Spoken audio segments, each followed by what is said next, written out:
New ढेरू bypass के रहायशी अली अमदाद 30 साल से बुनियादी सहूलियात से महरूम गांव अलीआबाद के रहायशी मौला बख्श खुदा बख्श अकरम वजीर अली ने मीडिया के सामने एहतजाज करते हुए कहा है कि हमारा गांव अलीआबाद एक तारीखी गांव है जो आज भी बुनियादी सहूलियात से महरूम है।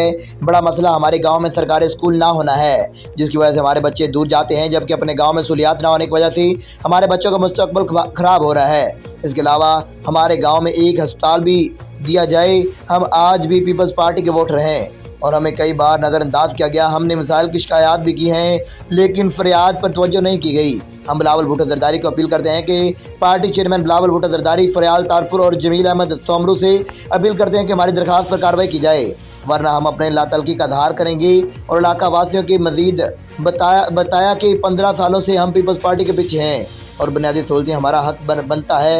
बराए मेहरबानी करके हमको सहूलियत फराहम की जाएँ। तमाम पुरानो 1947 वठी असांजे राशि असांखे का बि सहूलियत न हिन वक़्तु तव्हांखे कहिड़ियुनि शयुनि जी घुरिज आहे? हिन वक़्तु जीअं त असांखे पहिरियों त असांजे स्कूल जी नीड आहे। स्कूल खपे, स्कूल हिते सरकारी कोन्हे, हिते आहे ई न असां वटि। तमामु परते आहे जेको रोड सां क्रॉस करिणो थो पए।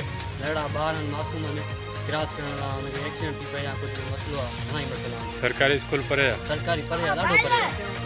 उहा असांखे सहूलियत खपे। पहिरियों त उहा नीड आहे असांजी, हुन खां पोइ असांखे बिजली आहे, न गैस आहे, न रोड आहे, न नाली आहे। हिन ॻोठ में बिजली आहे ई कोन? न साईं, न आहे। बिजली हूंदी त सही न, या उहो या लोड शेडिंग आहे या कहिड़े हिसाब सां? हिकु त लोड शेडिंग आहे ई आहे, पर असां वटि बिजली हिकु त आहे ई न। आहे बि जेकी अचे ई नथी, कलाक अचे थी, वरी 23 घंटा ख़तमु आहे, आहे ई न। हुन खां पोइ इलाज जी सहूलियत तव्हांखे आहे हिते? न साईं, न, उहा बि न आहे। उहा बि तमामु न आहे, उहा बि प्राइवेट आहे, तमामु परते आहे उहा। हाणे तव्हां कहिड़ो मुतालबो कयो था सिंध हुकूमत खां? बसि सिंध हुकूमत खां असांजो इहो ई मुतालबो आहे, लाड़काणा खां। असांखे पहिरियों त स्कूल असांखे खपे हिते। असांजो माशरो तमामु ॾाढो ख़राबु थींदो थो वञे। पहिरियों त उहो, ॿियों असांखे बिजली, इहो असांजो घणो आहे मुतालबो। बाक़ी नाली आहे, रोड आहे, उहो बि असांखे खपे।